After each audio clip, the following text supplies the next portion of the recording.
Esse é o Eduquê, podcast em português que promove a partilha de conhecimento qualificado por ativistas e acadêmicos sobre questões atuais da educação. Eu sou Andressa Pelanda, coordenadora geral da Campanha Nacional pelo Direito à Educação do Brasil. E eu sou Rui da Silva, pesquisador e presidente da direção do Centro de Estudos Africanos da Universidade do Porto. Hoje vamos falar sobre privatização da educação. Será o primeiro de 2 episódios sobre o tema e vamos começar descrevendo como esse processo avança no contexto brasileiro e latino-americano. O estudo, então, foi realizado em 9 países, Argentina, Brasil, Chile, Colômbia, Haiti, Honduras, México, Paraguai e Peru.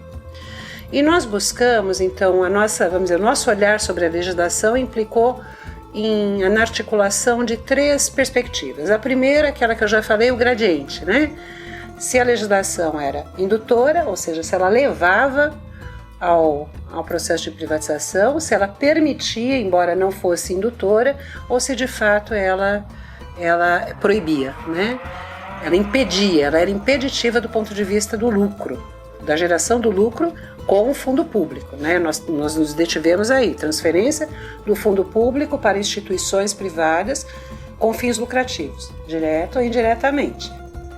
Teise Garcia é professora da Universidade de São Paulo, do campus de Ribeirão Preto, e recentemente coordenou estudo junto à CLAD, a Campanha Latino-Americana pelo Direito à Educação, sobre os processos de privatização da educação na região. Teise Garcia, seja muito bem-vinda ao nosso Eduquê. Eu é que agradeço o convite, uma honra, um prazer compartilhar com vocês desse podcast, agradeço muito aos cuidados da campanha. Andressa, um prazer enorme me encontrar com a campanha de novo. O professor Rui da Silva, parceiro importantíssimo do GREP nas pesquisas. Muito obrigada, é um prazer enorme. Prazer é nosso de estar aqui com você, poder contar com uma palhinha, já que a gente tem um tempo limitado, mas um pouquinho da sua experiência, dos estudos e das pesquisas que você faz. E vamos começar então para aqueles ouvintes que não estão familiarizados com o tema. E então, de forma simples, por favor, você pode dizer do que falamos quando falamos em privatização da educação? Ok, Andressa.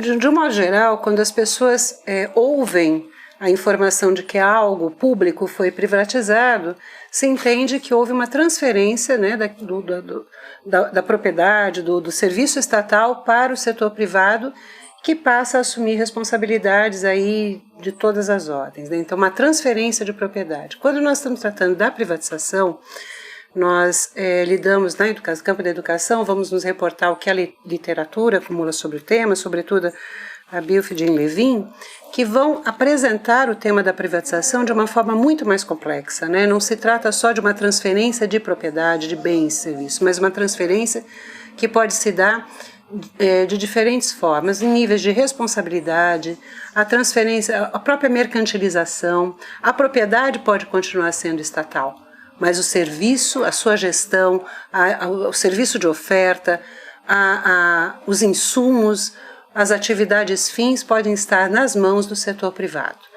Então, é mais do que a transferência, é bem mais complexo, implica um conjunto de ações que beneficiam o mercado.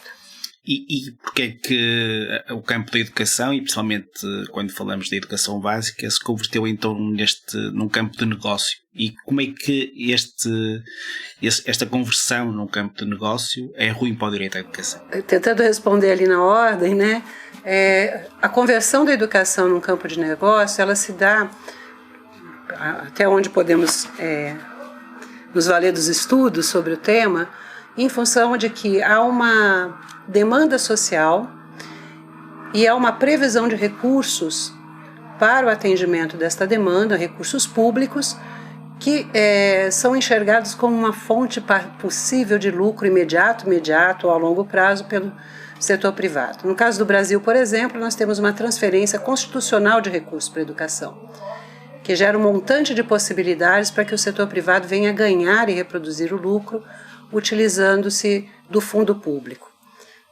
E, de outra parte, temos também um avanço dos interesses, que podemos dizer assim, dos chamados os filantropos de risco, ou os filantropocapitalistas, que desejam também implementar os seus modelos de organização e de gestão no interior da escola, pensando mais a médio prazo, a longo prazo, com ganhos sobre a sua atuação na escola pública. E do ponto de vista do porquê isso é ruim, é porque podemos dizer assim, acho que obviamente compartilhamos todos a ideia de que a educação é um direito e um direito universal.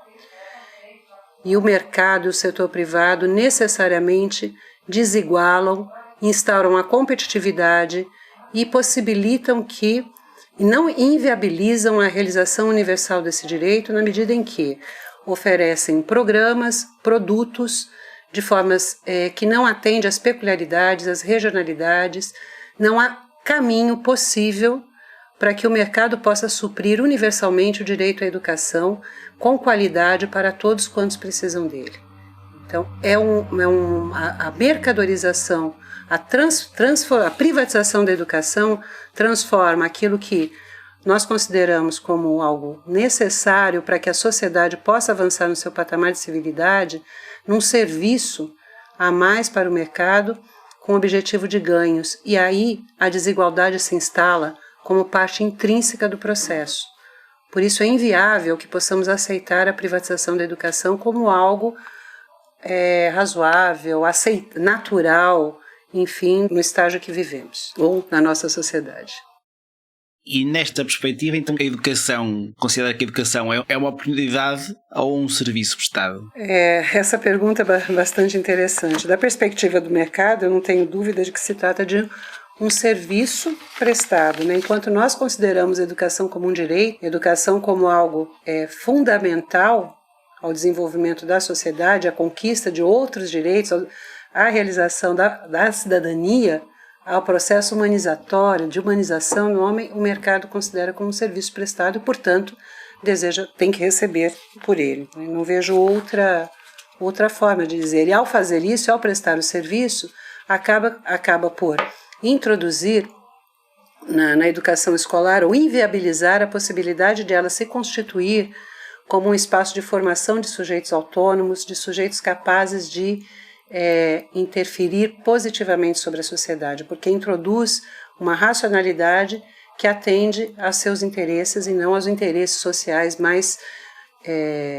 amplos, né? Então você tem esse serviço prestado implicando, por exemplo, em restrição curricular, quando se trata da venda de insumos para o currículo, para a organização curricular, que são vendidos em territórios nacionais sem considerar as diferenças e as peculiaridades, né?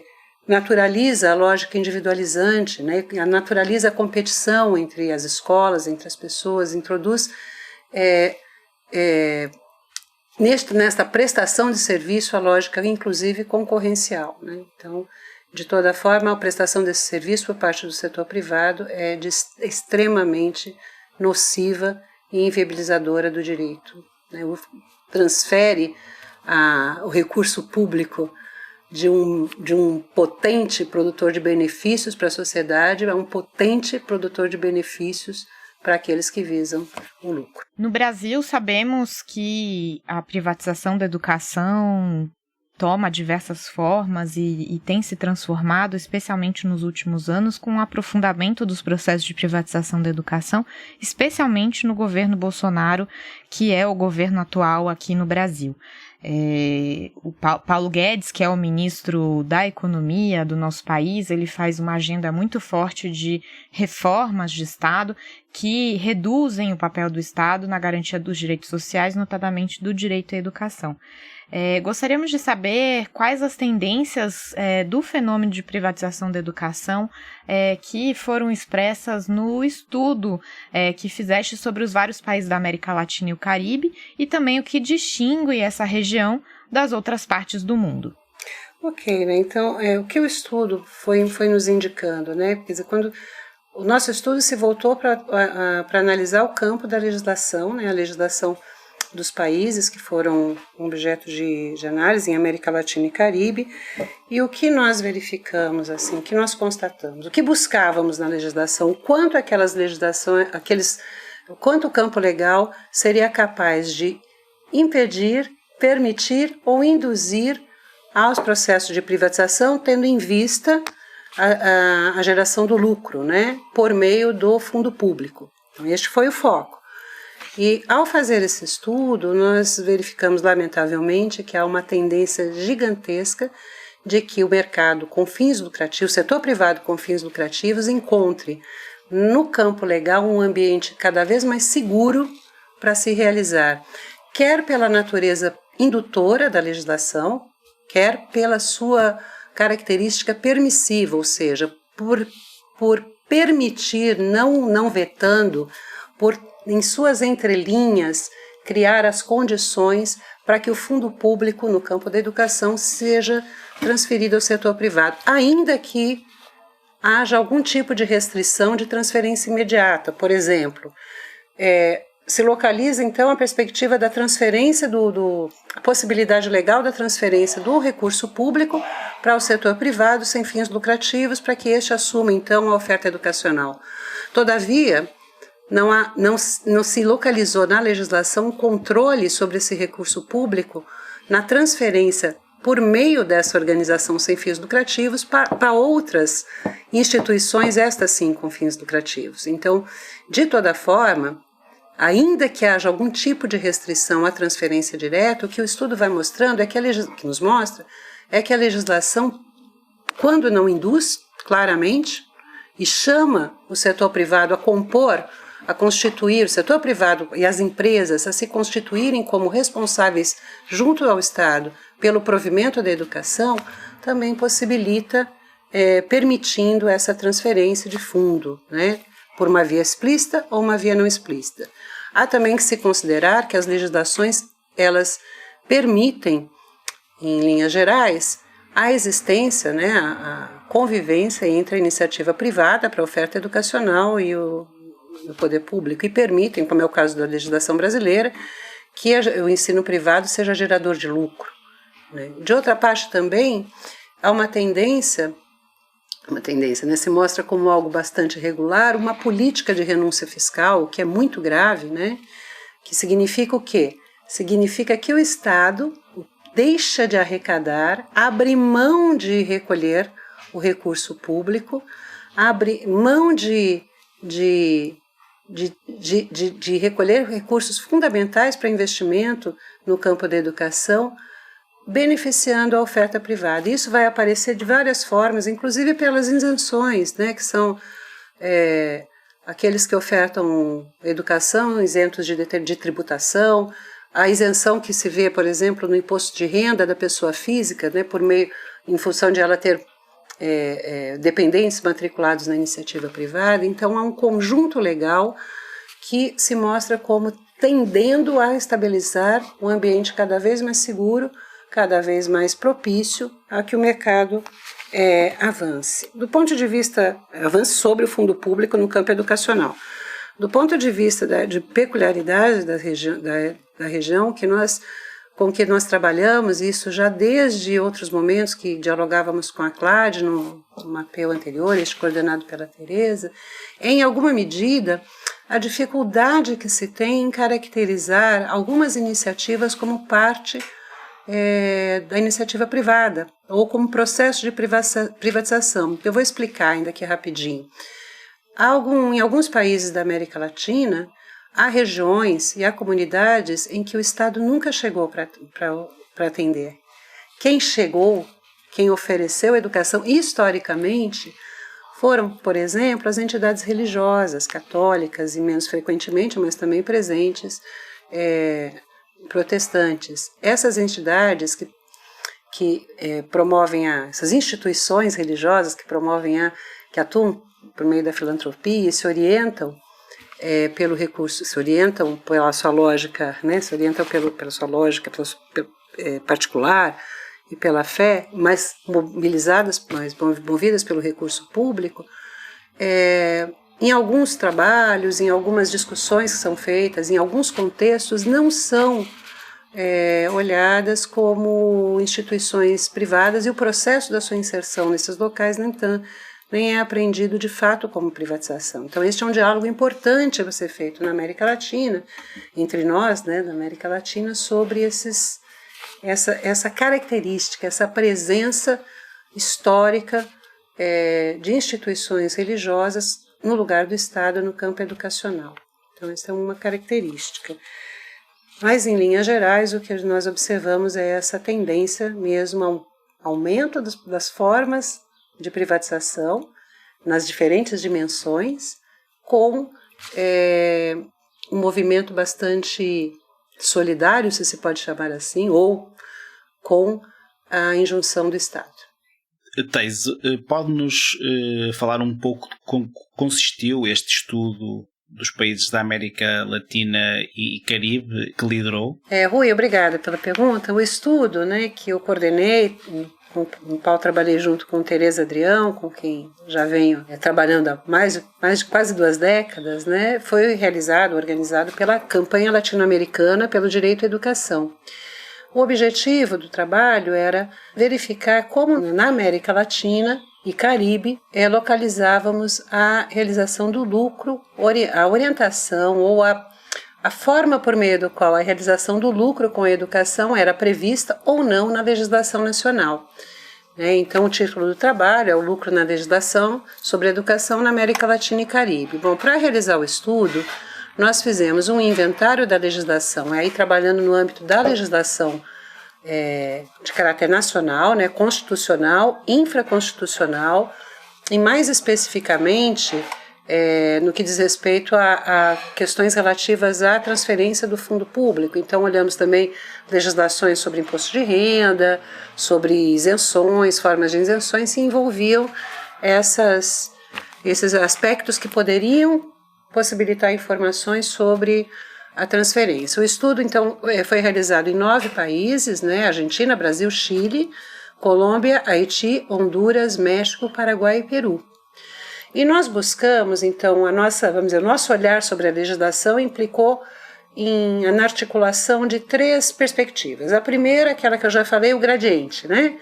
Se a legislação era indutora, ou seja, se ela levava ao processo de privatização, se ela permitia, embora não fosse indutora, ou se de fato ela proibia, né?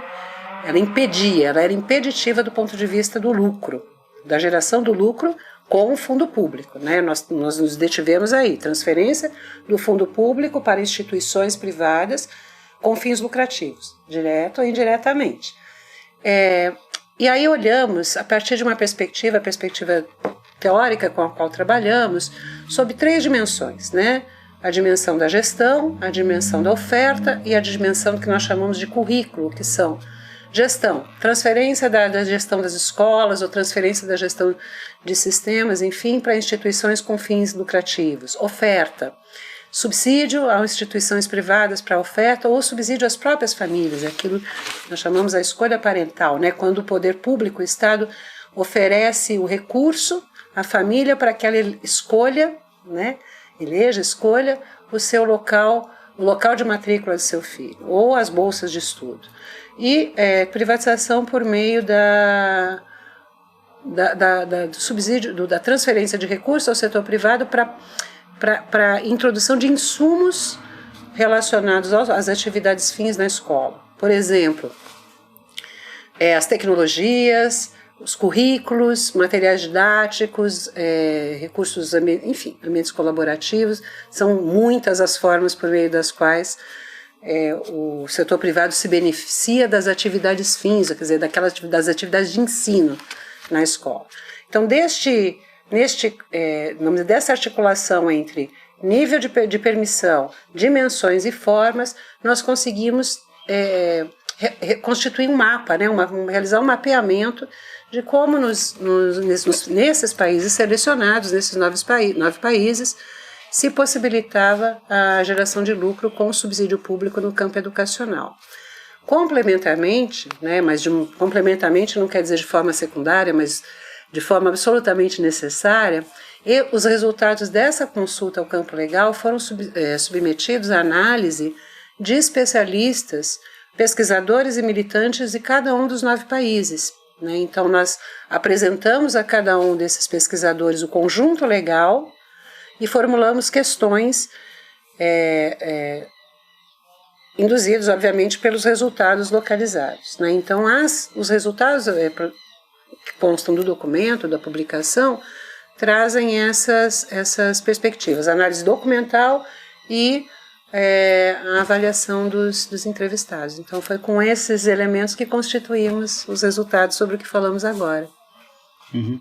E é interessante esta última parte da sua explicação do estudo, porque isto liga para uma questão que nós queríamos abordar, que é, tendo em conta que auscultaram também as pessoas no terreno, que limites e possibilidades é que este trabalho académico sobre privatização tem quando tentamos colocar em prática no chão da escola, ou até mesmo quando os ativistas se tentam apropriar deste estudo para o seu trabalho?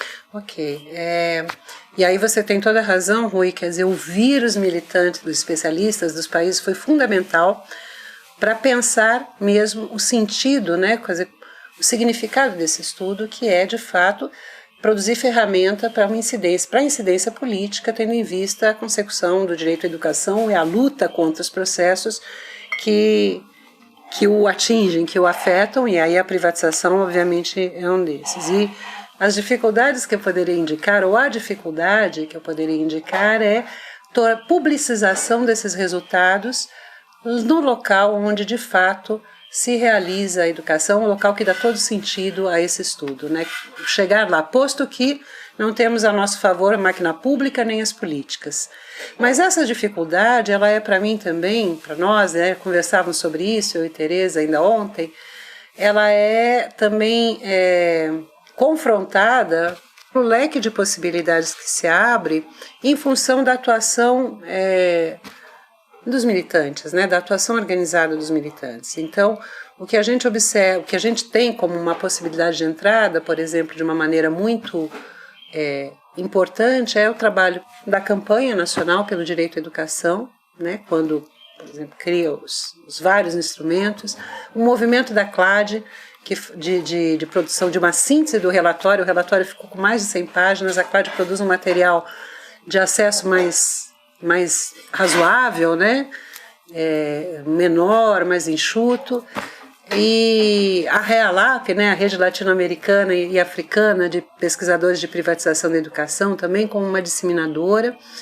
E, na verdade, eu acho que a possibilidade, quer dizer, tudo isso sintetiza que a possibilidade de esses resultados serem instrumentos de reflexão no interior da escola fica nas mãos dos militantes e dos movimentos sociais que lutam pelo direito à educação, porque também, e aí realmente esse dado mais fino eu tenho do Brasil, é verdade que a naturalização da lógica privada no interior da escola e do setor privado no interior da escola de educação básica é algo que também caminha passos largos, né? Quer pelos programas estatais, quer pela atuação da mídia, né? Quer pelos incentivos, enfim, os incentivos midiáticos. Então, o nosso combate, ele precisa chegar lá dentro. Ele chega, do meu ponto de vista, por meio dessa ação organizada, brilhante, que é promovida pelos movimentos. Ótimo, Thais. E a gente também se pergunta, e aí perguntar a você, né, qual o conselho, né, qual a recomendação que você dá também para quem está naquela linha de frente da educação, profissionais da educação, educadores, estudantes que estão lá na escola, né, quem está nesse dia a dia da educação, que você acabou de citar, da educação básica, tendo por base os resultados dessa pesquisa e as tendências sobre privatização da educação. Olha só, eu vou dividir a resposta em duas partes, né? Primeiro, em linhas mais gerais, né, quando os pesquisadores, os militantes foram incitados pela CLAD, essa foi uma demanda, dizer que orientações que vocês manifestam. Nós registramos, sintetizamos de uma maneira com a qual eu tenho plena concordância, né? A gente precisa mobilizar ações em 3 níveis, né? Pelo menos em 3 esferas articuladas, claro.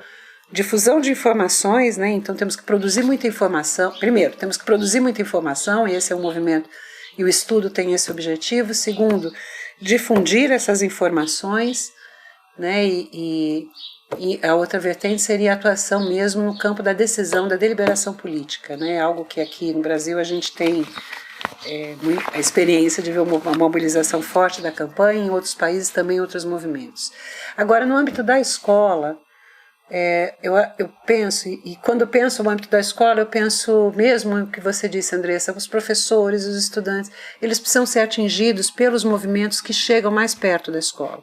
E para mim, esses são os movimentos lá dentro da escola, os movimentos de classe, né, os movimentos sindicais. Então a gente precisa disseminar esses estudos, essas discussões, esses dados junto às entidades de classe e junto ao movimento estudantil.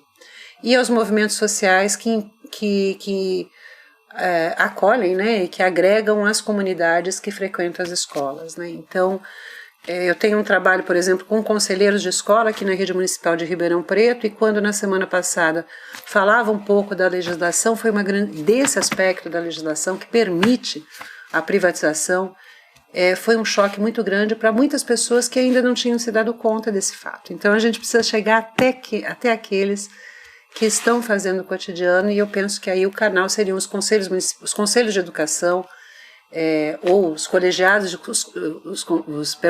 os órgãos de controle social da educação nos diferentes países, e os movimentos, sobretudo os movimentos que envolvem estudantes, pais e professores. Nessa relação articulada, né, entre a universidade e os movimentos, que eu acho que isso pode ser muito promissor. Thais Garcia, muito obrigado por ter vindo ao Eduquê. Eu é que agradeço, espero que tenha sido razoável, que tenha contribuído na divulgação desses resultados, que eu acredito que tem uma grande importância exatamente para aquilo que preocupa vocês aqui, para o chão da escola e para a militância. Muito obrigada, gente. Eu agradeço muito. Nós é que agradecemos, Thais, e com certeza foi de um aprendizado enorme para nós que estamos aqui, né, sempre ouvindo o que tanto a academia, né, tem para proporcionar nesses estudos, e a articulação que vocês também fizeram com a militância. Então, esse trabalho duplo, né, foi muito importante, e com certeza os nossos ouvintes que estão no mundo inteiro nos ouvindo também devem ter aprendido muito com todos os seus relatos e o que você traz desses anos todos de pesquisa sobre esse tema de privatização da educação. E a gente segue aí juntas nesses processos, analisando e fazendo nossas incidências políticas, já que esse canal aqui de podcast, ele fala das duas coisas, né? A academia, quem está nas linhas de frente, e nos ativismos pelo direito à educação. A transcrição deste episódio está disponível no site campanha.org.br e traduzida para inglês no site freshedpodcast.com. O estudo citado pela nossa convidada Thais está disponível em redclad.org. As opiniões expressas pelo programa correspondem apenas a dos apresentadores e entrevistados e não necessariamente representam posições institucionais de Fresh Ed e Campanha Nacional pelo Direito à Educação. Se você gostou do Eduquê, por favor, faça a sua avaliação. Marque as 5 estrelinhas para o Eduquê no iTunes ou na sua plataforma de podcast favorita. Isso nos ajuda muito, muito mesmo. O Eduquê tem produção executiva de Renan Simão e Will Bram, Mariana Casselato, José Leite Neto e Rui da Silva são produtores. A música original do Eduquê é de Joseph Minadeu, do Partner Base Music. O Eduquê é financiado pelo Instituto de Educação da University College of London, pela NORAG, que é a rede de políticas internacionais e cooperação, educação e treinamento, e por ouvintes como você. Faça sua doação em freshedpodcast.com/donate ou em direitoaeducação.colabore.org. Obrigada pela sua atenção. Aqui quem fala é Andressa Pelanda, coordenadora geral da Campanha Nacional pelo Direito à Educação do Brasil. E Rui da Silva, pesquisador do Centro de Estudos Africanos da Universidade do Porto de Portugal. Estaremos de volta no mês que vem. Até lá!